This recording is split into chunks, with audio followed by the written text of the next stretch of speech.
Hey everybody, wanted to give a quick update. So I was able to get this first upper cabinet installed. I admit this was harder than I thought it was going to be.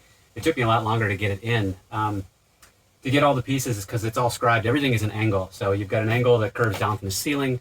You've got an angle on the back wall here. And then this wall is actually angled out as well. So there's three angles that you have to match up. So it was a lot of scribing to get a template to be able to get these three main supports for it.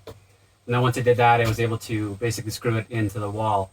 The problem is that because of the angles, if the supports aren't exactly right, the shelf actually wants to tip forward when I screw it in on this bottom supports. So right now it's in, but it's just basically temporarily in because I'll be taking it out to paint it. When I actually finally install it, I'll actually probably put a small shim behind the box, because right now the front of the box actually tips slightly down, which I don't want. But it's an easy fix, but it's just a matter of once I actually get, I have that last board on the ceiling, which is all done now. I'm actually going to install that next right after I get this taken out. And then I'll start coming down the walls. And once I start coming down the walls, you'll actually have the back of the box will all be covered.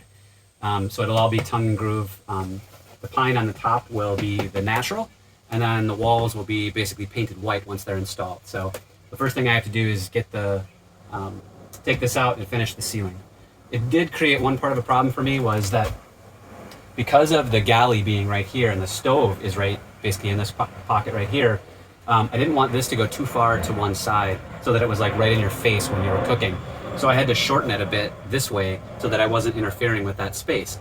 But it does leave a problem with how I'm going to finish this section. I was expecting to be able to take this shelf or this cabinet much farther out, probably another 5 or 6 inches, but it just didn't seem worth it to me to be right in your face when you're trying to cook. So I shortened it, and I guess I'll have to figure out a solution for finishing that section, but we'll figure something out. I don't know, maybe a smaller box that sits behind it with a little shelf that, you know, like a little spice rack or something like that. I don't know.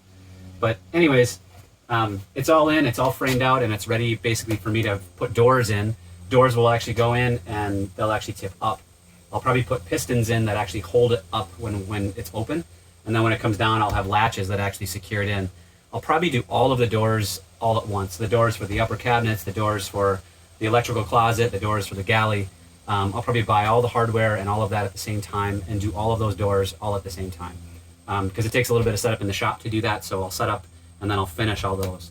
That'll probably take a few days, honestly, just to do that. But it's in, it's ready to be taken out and then basically primed, and then I can start finishing that ceiling and the walls. So, of course, I still have one more cabinet to do over there, which is 6 feet long. This one was only a little less than 4 feet.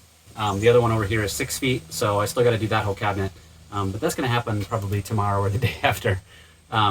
So I need to finish off the ceiling so I can finish all that out. But I'm really close to getting the upper cabinets done. Maybe I'd say halfway through. Now that I have this plan in place and figured this out, the other one should be easier in theory.